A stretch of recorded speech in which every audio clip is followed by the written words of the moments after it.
Last year, I watched the anime of Loveless from 2005, based on the manga by Yun Koga that began in 2002. The manga had been a really important work to me when I first read it at like 14, but now at 30, I remembered basically nothing about it, aside from two major things: the visuals and the world the manga takes place in which everyone has cat ears until they lose their virginity. Which is, a pretty perfect setting concept. As a teenager, Yun Koga's visuals were huge to me.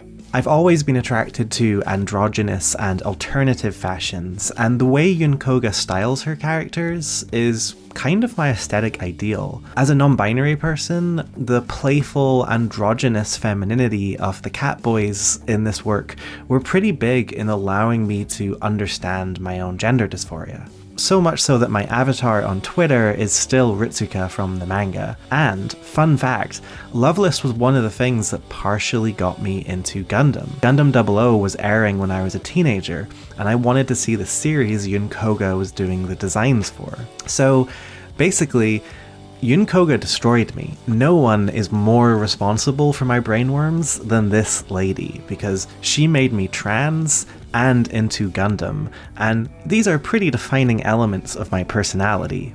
So, thank you, Yun Koga.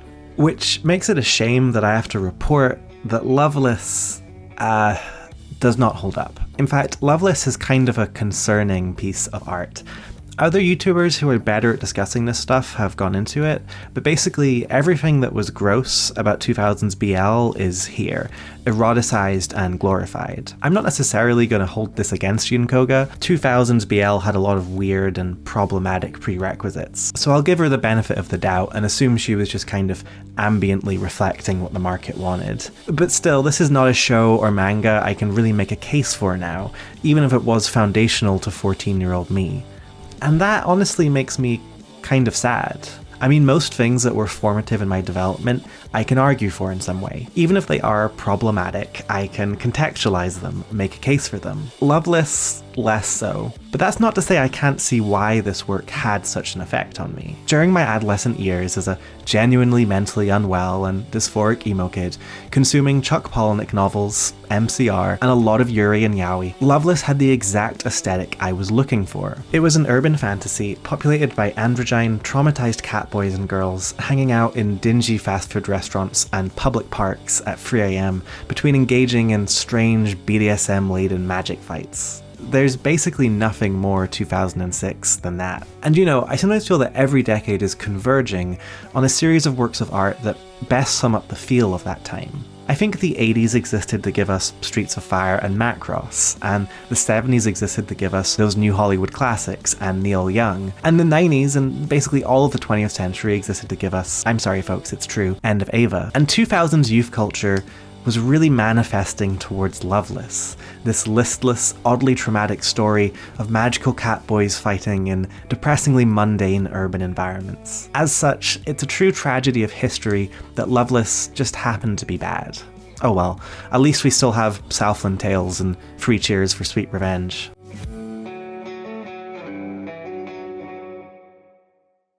But, however, still, luckily, there is actually one story element I can still stand by in this series. Around halfway through, it introduces the characters of Koya and Yamato, and through them, we get a completely unambiguous sapphic love story. And it's really good, easily one of my favourite Yuri dynamics in anime. Yamato is the preppier, popular girl.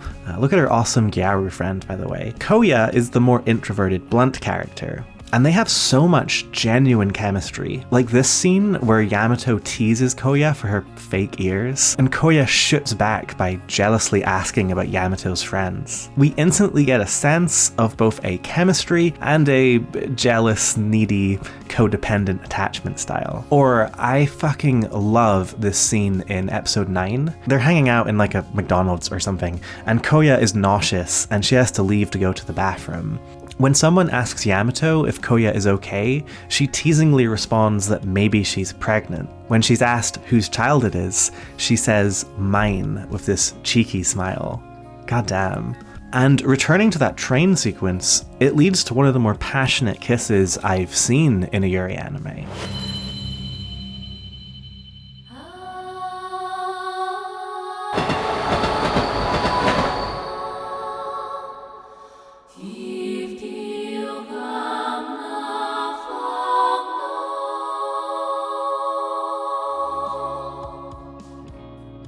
And this is the thing, I don't like the ways in which Loveless is problematic, but part of why Yun Koga is able to write this sort of sexual chemistry so well is that she's not thinking in terms of representational value.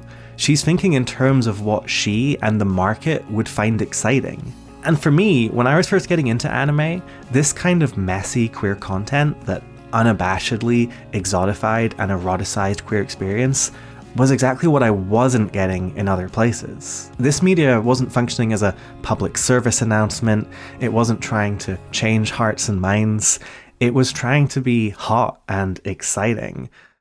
I don't think people are always comfortable with talking about queer representation in this way anymore. There are valid concerns about commodification and fetishization, and those concerns have been the lens through which a lot of discussions around this sort of content have been viewed in the last 10 years or so. But this kind of messy, gross, fetishized stuff was what helped me come to terms with my own identity, and I think it's also had a pretty substantial effect on my relationship with art in general. I am drawn to works that feel fragmented and erotic and personal and immediate, and I think experiencing this style of media was very instructive in forming my taste. In a way, too, I think embracing the messy in queer anime representation has been one of the central themes of my channel. My Hibari video doesn't really have a central thesis, but I do talk about her as a kind of gendered fantasy within a pretty edgelordy show. In my Kaworu video, I discuss why the tragic queer romances of BL appeal to me, and in my Turn A one, I tried to express all the ways in which identity were built into that show from the ground up. What connects all these examples, though, is the feeling I get from them, which is basically moe. I feel moe when Loran puts on the dress, when Kaworu romances Shinji, and when Hibari does, well, basically anything. This is not queer representation with an eye towards clinical consciousness raising. These are works by people who find this stuff romantic or exciting, or, let's be honest, get off on it. And that's something that draws me to anime. This database animal fetishization quality is a feature in the medium, not a bug. It's pure id. Fantasy is constructed for the market, reshaped into even more extreme versions of those fantasies by the market. And damn, what a good kiss.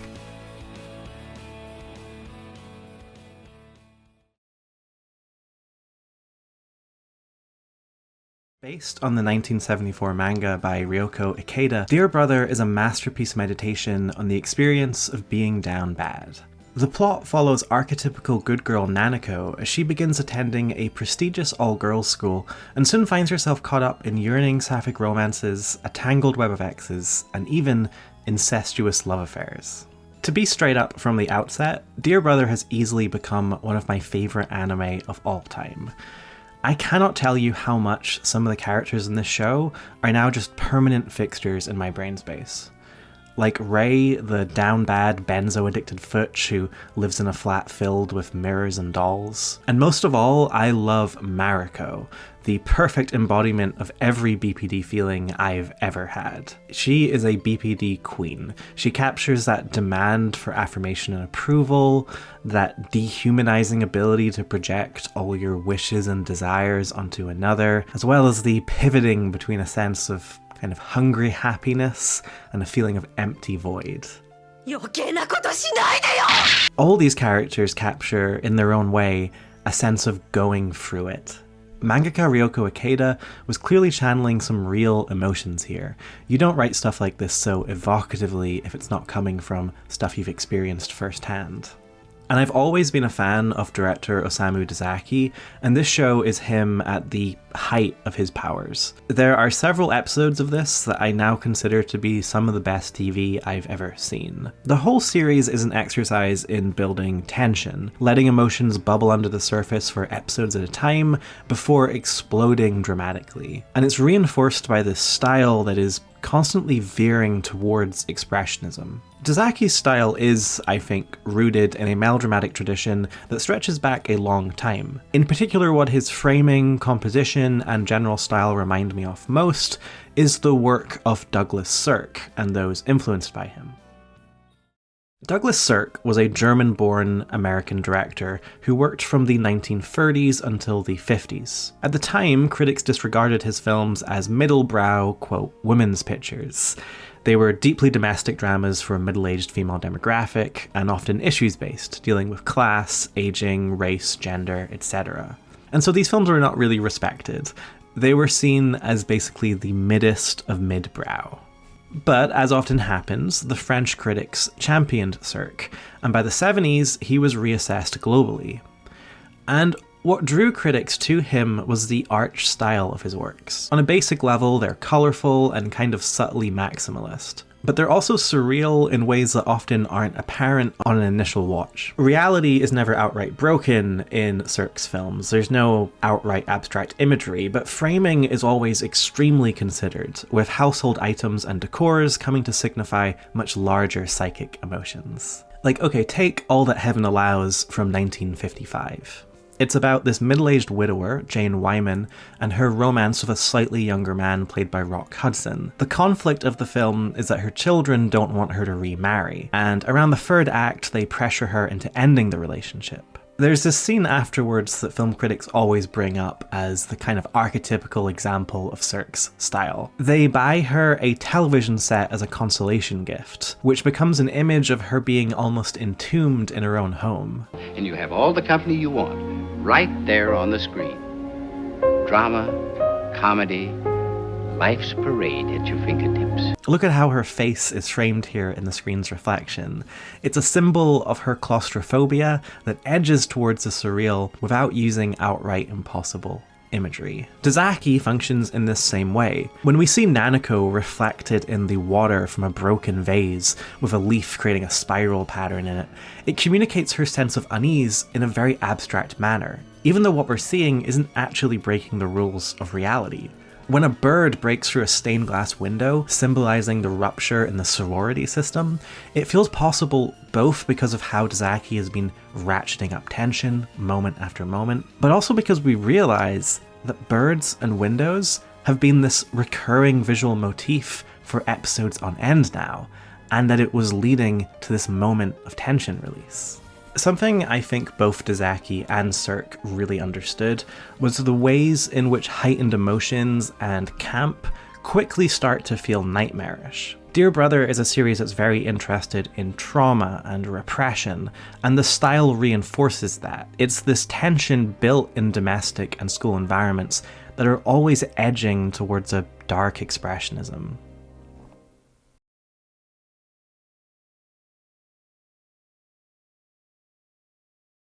I have had kind of a strange relationship with mangaka Ryoko Ikeda. For a long time, I felt sort of uninterested in her work, particularly in comparison to her contemporaries like Moto Hagio and Keiko Takemiya.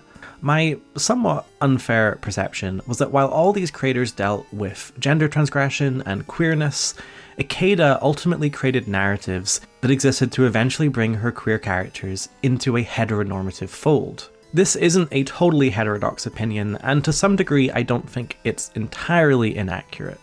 Most of the queer characters in Dear Brother do seem to end up either in sort of comp-het romances, or dead, or announcing that they've never experienced true love. Which is disappointing and kind of infuriating when the whole appeal of this show is the sapphic romance. But I do also feel, now that I have experienced all of Dear Brother, that my previous perception of Ikeda was kind of unfair and reductive. Because regardless of how these stories end, they are works that are about sapphic love, and they are obsessed with gender transgression. The joy of these shows is in their sapphic yearning and desire. Dear Brother is basically a 39-episode exploration of those emotions, and judging it entirely on its admittedly somewhat disappointing ending, as I had been doing before watching it, doesn't really capture what the work is about on an emotional level. So don't get me wrong, it is disappointing to me that Dear Brother, written when it was, basically had to end on a compulsive heterosexuality ending. And in fact, I'll even go a step further and say you could read the entirety of the series as a kind of warning against lesbianism. That it's saying that yes, in these relationships, you'll find more passion and more sexual fulfillment and more access to emotion, but it's also saying that these relationships are inherently self-destructive and fleeting, and that for the good of society, for the good of the nation, the body politic, you must repress and enter a life of heterosexuality. The recurring theme in the series of incest could also tie into this, evoking the homophobic motif that queer relationships are insular and neurotic in nature due to their lack of output in heterosexual reproduction. So you could do a very conservative reading of this series. But at the same time, Dear Brother does not do a good job of presenting heterosexuality as in any way appealing. I mean, maybe that's the point. Maybe the ideology here is that you have to accept a future that leads towards heterosexual coupling, even if this is about as passionate as the kisses will be, even if every man is sexless like a Ken doll and with about as much personality. Yes, you'll only ever have an orgasm with your foot's romantic interest when she makes you smoke a cigarette. That's all well and good, but how will you build a family from that? But regardless, even if this is what the show is going for, I'm not sold on it. What I see here is a lot of down bad lesbians gaslit into thinking that the only option is the repression of passion.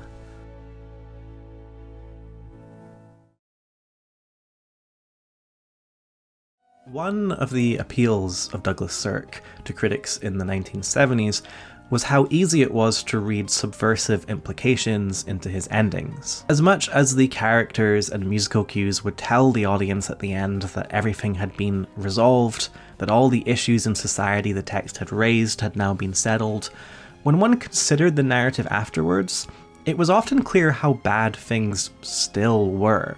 Often, the characters were objectively in a worse spot at the end of the narrative than they were at the beginning, and usually the fault lay with a cruel and bigoted society. And this provided this perfect encapsulation of how the baby boomers saw the 1950s, as a period of static cultural conformity filled with social antagonisms that would explode violently in the ensuing decades. And I find it very tempting to read Dear Brother in the same way. Yes, the show tells us that it's for the best that these sapphic relationships have ended, that it's time now for these girls to grow up and abandon their teenage passions. But despite this, the whole series is constructed around the allure of the passions it eventually denies. As such, I find it tempting to read the tragedy as located in the fact that society cannot allow those passions to be properly expressed.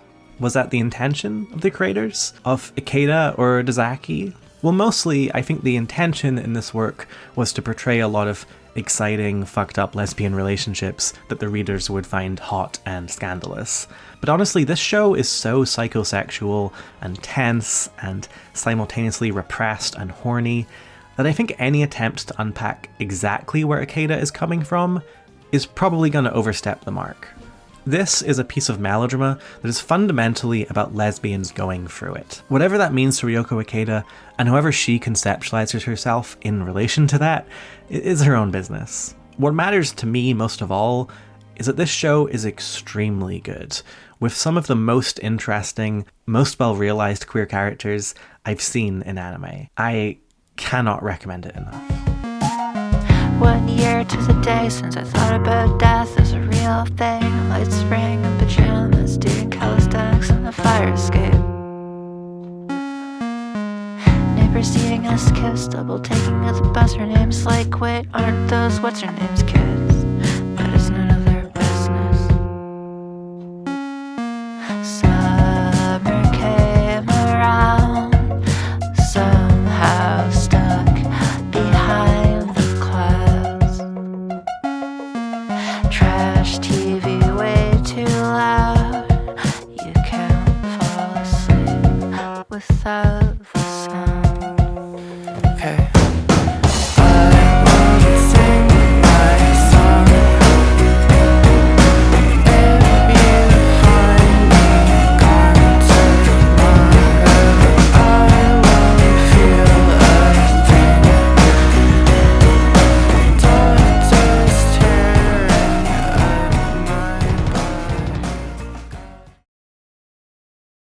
Hey folks, we're halfway through the video. I just wanted to say thank you to everyone who supports the Patreon. It genuinely makes me really emotional, honestly, that people are willing to financially support these videos. I really like doing them. I really like having a space to give my hot takes. But the financial support makes it a lot easier to justify. And yeah, I also just really appreciate the feedback y'all give me. So I think that's really, really lovely. I also wanted to say that the music videos, the little AMV segments in this video, use music from the most recent album by Black Dresses. Their album Laughing Fish, which I guess is going to be their final album, but one of my favorite albums in a long time. I thought it had a lot of resonances with Dear Brother, which is why I wanted to use it. I'd also just highly recommend it. But yeah, okay, thank you everyone, and back to the video.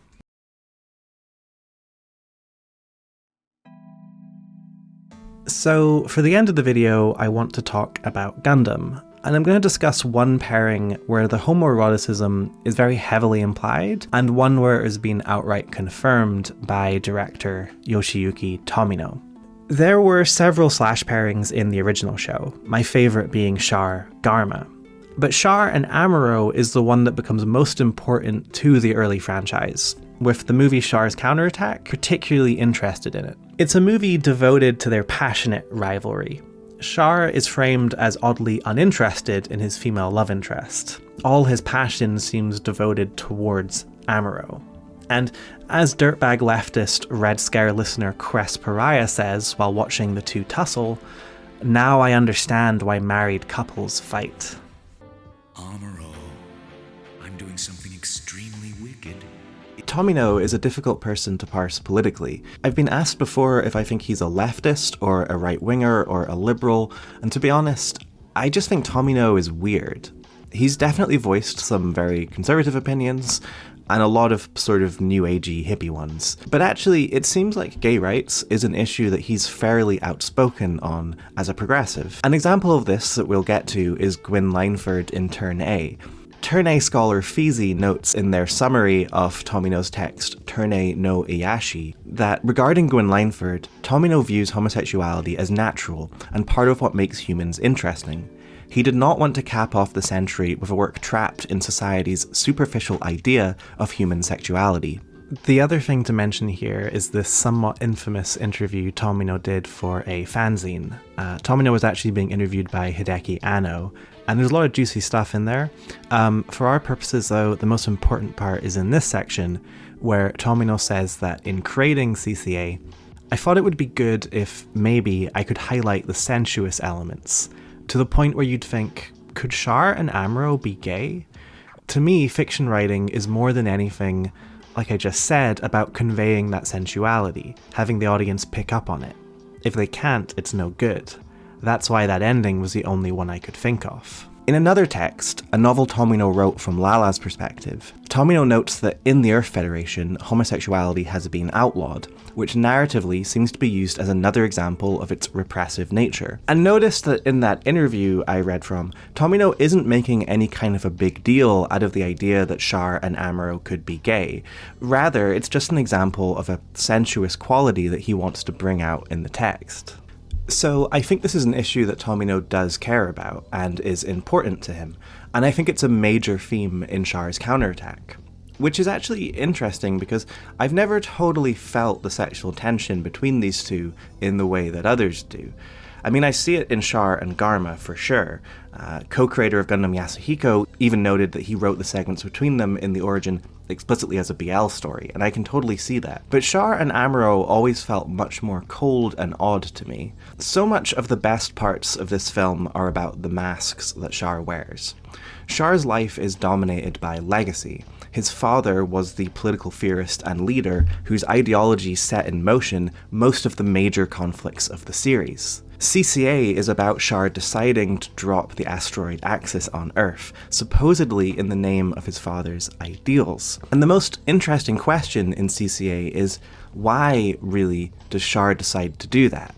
Does he really believe it's the best thing to do, or is it purely an excuse to fight Amuro? And also, is there any belief in his mind that he'll come out of this alive? I feel pretty strongly that Char does not intend to survive the events of the movie, and that he has very little actual ideological motivation. In Paul Schrader terms, he wants the world to think he's Ethan Hawke in First Reformed. Well, somebody has to do something! When in reality, he's Mishima, creating a Baroque excuse to end his own life. Discussed less in CCA are the oddities of Amuro's character. Like Char, Amuro's relationship with his female love interest is somewhat at a distance. Chan accuses him at one point of being cold when he casually says how willing he is to die in battle. Unlike you, I'm more than just a pilot. Amuro is still kind of an audience stand-in, an otaku who neglects his own personal relationships and his own feelings in order to obsess over his robots. For all his exploits, Amuro can, if he wants, simply die a mundane death on the battlefield, or live a secluded life alone. Those options are available to him. No one will stop him, really. Char, on the other hand, is saddled with a family history that compels him to live up to ideals larger than himself. Char's life has to mean something, and that is terrifying. So between the two, maybe Amuro holds something that Char wishes he had, a lack of birthright. In earlier stories, Char accuses Amuro of being a Federation dog who simply shoots in whatever direction he's pointed. But that might be something that Char actually envies. Describing this, I'm reminded of the movie The Master, in which Philip Seymour Hoffman plays a quasi-religious leader who is adept at manipulating others, but clearly doesn't believe any of his own bullshit. And Joaquin Phoenix plays a vagabond drifter who is seemingly all hard edges and no charisma, but the two are drawn to each other in what is basically an intense but platonic romance. And I think what they recognize in each other is the same void, the same essential emptiness. It's just an emptiness that the Hoffman character has devoted himself to obscuring. Hoffman put it well in an interview when he said, "Well, you can do whatever you want with it, but it's just a relationship. And obviously these two men see something in each other that they can't understand why the other one has. Yeah. And so they kind of, you know what I mean? When you find somebody, you're like, why do they have that? Why are they like that? Mm-hmm. Why can't I be like that? Why am I that? And these two meet each other and they just like they just sniff the other person. It's like, that's incredible. How do we just kind of become one person? Mm-hmm. Do you know what I mean? So we can be perfect. And I think this is actually the appeal of so much slash fiction. Two figures who see in the other a way to complete themselves, to reconcile their own defects. All of which finally brings me to the character of Gwyn Linford, who has actually become relevant again while making this video. You see, Gundam.info, the official website for the franchise, has a Twitter account where they post kind of boomery messages. And on June 1st, they posted, "Happy June, new types. You should watch Turn A Gundam," along with an image of Gwyn, which seems like a pretty standard sort of tweet from them, until you realize that Gwyn is, as previously mentioned, the first canonically gay Gundam character. So people put two and two together, and it seems like this was some sort of veiled pride tweet. Good job, Gundam.info intern. But there's a wrinkle in that, which is that Gwyn is really not good gay representation. Like, he clearly wasn't designed with homophobic intent. We can see that from Tomio's comments. And he's not homophobic in the way queer or queer-coded characters tend to be from this time. He's not in any way stereotypical. He's a handsome, suave, charming, multifaceted character. But, there's really no way to say this nicely. A large part of Gwyn's character arc is his refusal to gender the main character Loran, an underage boy, which is highly implied to be due to his sexual attraction to him, with a lot of scenes that are layered in sexual fret. So the first ever canonically gay character in Gundam, he's like a literal groomer, basically. I'm not saying you can't tell a story in this franchise where an older man tries to assault the main character, I guess, but for this to be the first gay rep in Gundam, and also the only thing in the series that actually points towards said character being gay, come on, I don't need to walk you through this. It is bananas that this was intended to be progressive. But with a billion caveats, and the notice that this absolutely should not have been Gundam's first gay rep, I do find Gwyn to be a very interesting character. He's archetypically Tomino in a bunch of ways, and here I want to make a case for how I think Tomino was using Gwyn to build on some of the ideas he established with Char. In fact, I think Gwyn was partially an attempt to do a version of Char's arc in which the queer themes implied were more overt. So, Gwyn Linford. He's the heir to a prestigious industrialist family. For most of the series, he's trying to broker peace between the Earth and the Moon. He takes a turn towards the end of the show, though, when he decides to ally with militaristic parts of lunar society, wanting to use their technology in order to industrialize his home nation. So that's a pretty standard sort of character that we're used to in this series. But as with Char, there's psychosexual undercurrents here. As I mentioned, throughout the show, Gwyn refers to Loran only by his female alter ego Laura, and there's this strange tension in the first half of the series. Whenever someone corrects Gwyn, he just seems to ignore them, like he didn't hear it. This tension reaches a head in a scene in kind of the final third of the show, in which Gwyn tries to essentially kidnap Loran and force him onto their side. And it's a really strange scene. Tomino in general is a very varied director for me in terms of quality. I enjoy him much more for his ideas and his worlds than I do as a formalist. In fact, I actually find a lot of 90s and 2000s Tomino work to be really hard to watch. Wings of Reen, for instance, which is a show in which every character seems to communicate almost entirely in didactic yells, is one of the most annoying viewing experiences I've ever had. Turn A is much more my speed. It takes its time and it's lyrical in its atmosphere, but the scene where Gwyn does this has a lot of the issues I tend to find in this era of his work, particularly how it ends with a lot of expository yelling. It's just not really for me. But I do like how the scene starts. Look at the shot it opens on of the champagne bottle being opened. That is some Freudian-ass visual language right there, and it pretty effectively establishes a sense of sexual threat. But yeah, the scene ends with Loran throwing that phallic champagne bottle in Gwyn's face, and from there he becomes one of the major antagonists. So let's talk about the Char parallels. Both are figures trying to live up to their family name. For Gwyn, he argues from the outset that he wants to industrialize America to follow in his father's footsteps. But like Char, I think we're meant to doubt his stated political aims. There was a really good comment on my previous video on Turn A that I'm going to read here. Commentator Sad Sheep wrote, "Clicked for me again why Gwyn is such a good antagonist and mirror to Jim. They were both people who couldn't see beyond their own time, unmalleable and trying to define others by the era in which they lived, insisting on referring to Loran as Laura, etc. Whether it be shame or something else, Gwyn's refusal to put on the skirt is directly tied to his ambition. He rejects change and locks away his own potential, relegating himself to be swept along by the sands of time."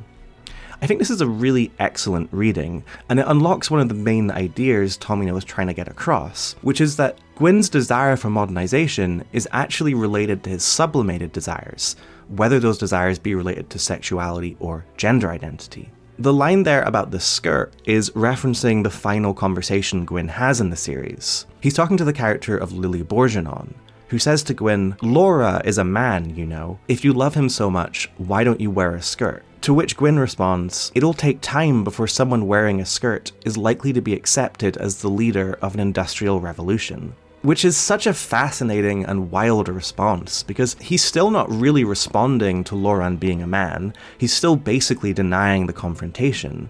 But by ending Gwyn's character in this line, his entire arc seems to be reframed as a desire to create a society in which he won't have to exist in the closet. Society won't accept a leader in a skirt right now, at least not him, but in the future? In fact, I think with Gwyn's running misgendering of Loran, he could as easily be read as a chaser than as a repressed gay man. Rewatching these episodes, I was reminded of Tori Peters' novella, The Masker. Peters writes primarily about trans experience, and she's been interested throughout her career in the archetype of the repressed chaser who sexualizes trans women partially as a way to live out his own gendered fantasies. In The Masker, an early 20s, early transition trans woman is seduced by an older man, Felix, who has sublimated his own gender dysphoria into his seduction of younger trans women. The novella is titled The Masker because Felix engages in sexual acts with the trans girls he seduces while dressed in a kind of horrifying latex female bodysuit. And the work really becomes a meditation on the closet, on sublimating your own identity and desires, and the strange ways that that becomes manifested.